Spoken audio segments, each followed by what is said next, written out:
अडानी समूह की कंपनियां पिछले कुछ दिनों से ऊंचाइयों की नहीं धरातल की तलाश में दिखाई दे रही हैं। उनके गिरने का सिलसिला रुक ही नहीं रहा है।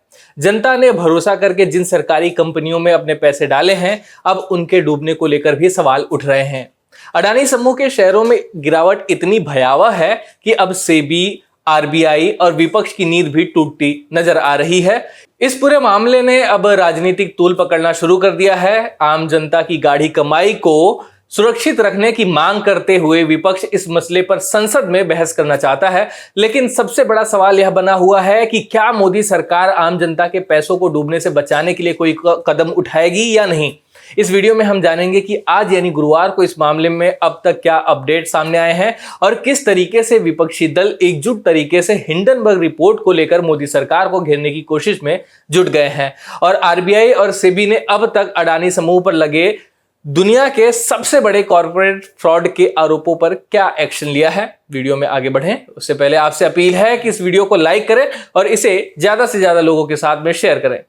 चलिए इस वीडियो को आगे बढ़ाते हैं। सबसे पहले अडानी समूह की लिस्टेड कंपनियों में अब तक कितनी गिरावट आ चुकी है उस पर एक नजर डालते हैं। मैं आपके सामने 24 जनवरी से 2 फरवरी तक के आंकड़े पेश कर रहा हूं। एनएससी के आंकड़ों के अनुसार 24 जनवरी से 2 फरवरी तक अडानी टोटल गैस में अब तक 56%, अडानी एंटरप्राइजेस में 55%, अडानी ट्रांसमिशन में 43%, अडानी ग्रीन एनर्जी में 46%, अडानी पोर्ट्स में 39%, अडानी पावर में 26%, अंबुजा सीमेंट में 29%, अडानी विल्मर में 26%, एसीसी सीमेंट में 21% और एनडीटीवी में अब तक 22% तक गिरावट दर्ज हो चुका है।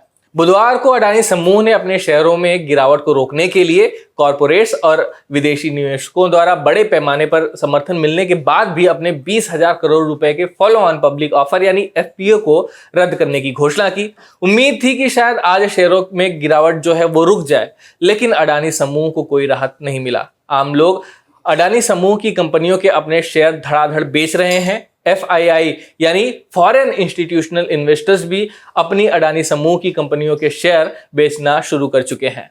गौतम अडानी दुनिया के अमीरों की फोर्ब्स लिस्ट में 16वें स्थान पर पहुंच चुके हैं। 24 जनवरी तक वे दुनिया के तीसरे सबसे अमीर शख्स थे और कल न जाने किस पायदान पर होंगे। कहा जा रहा है कि साख बचाने के लिए अडानी ने खुद ही अपने पैसे एफपीओ में लगाए थे। कई तरह की बातें कही जा रही हैं और अडानी समूह के शेयर में पैसे लगाने वाले आम लोगों और एसबीआई के खाता धारक, एलआईसी के कस्टमर्स अब चिंतित हैं कि अगर अडानी समूह के शेयर ऐसे ही गिरते रहे तो वे कहीं के नहीं होंगे। बजट सत्र जारी है। इस मामले को लेकर संसद में भी हंगामा हुआ। संसद के बाहर भी इस मुद्दे को लेकर कई विपक्षी दल एक साथ नजर आए। मीडिया से बात करते हुए विपक्षी दलों के नेताओं ने कहा कि एलआईसी, एसबीआई सहित अन्य सरकारी संस्थानों में जो लोगों का पैसा बचा है उसकी जांच होनी चाहिए और इसकी प्रतिदिन रिपोर्ट जनता के सामने रखी जाए। इस पूरे प्रकरण के बीच कांग्रेस पार्टी ने प्रेस कॉन्फ्रेंस कर 3 मांगे सामने रखी हैं। पहली मांग यह है कि सुप्रीम कोर्ट के सीजीआई की निगरानी में जांच हो और रिपोर्ट प्रतिदिन सार्वजनिक की जाए। दूसरी मांग उनकी यह है कि हिंडनबर्ग रिपोर्ट की जांच हो और संयुक्त संसदीय समिति की गठन की जाए।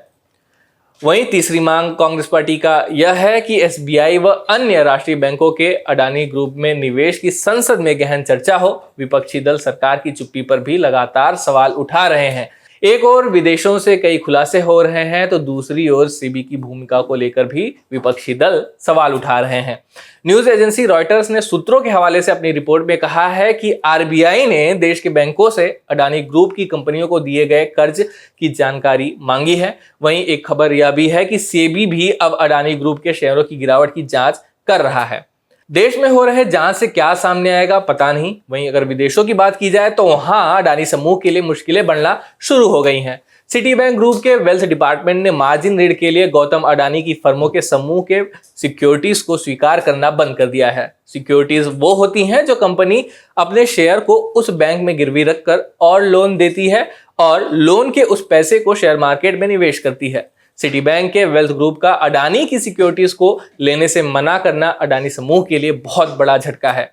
इससे पहले क्रेडिट स्विस ग्रुप ने भी मंगलवार को तमाम गड़बड़ियों को देखते हुए अडानी ग्रुप के सभी बॉन्ड्स प्रतिबंधित कर दिए थे। क्रेडिट स्विस के बाद अडानी ग्रुप ने अपना एफपीओ वापस लेने की उन्होंने घोषणा की थी। हिंडनबर्ग की रिपोर्ट अडानी समूह को प्रगति से दुर्गति की राह पर ले जाता हुआ दिखाई दे रहा है। लोग अब इस तरह की भी बातें करने लगे हैं कि क्या अडानी समूह के मुखिया देश छोड़कर भाग तो नहीं जाएंगे। आम आदमी पार्टी के सांसद संजय सिंह ने तो बकायदा प्रधानमंत्री नरेंद्र मोदी को चिट्ठी लिखकर गौतम अडानी का पासपोर्ट जब्त करने की मांग की है। गौतम अडानी के बड़े भाई विनोद अडानी ने पहले से ही विदेशी नागरिकता ले रखी है। खैर, गौतम अडानी का भारत को छोड़कर जाना उतना आसान भी नहीं होगा। अगर ऐसा होता है तो सरकार की साख पर इसका नकारात्मक असर होगा। खैर, जो भी हो, अब तो देश ही नहीं दुनिया के लोगों की नज़र इस पर टिकी है कि आगे क्या होगा।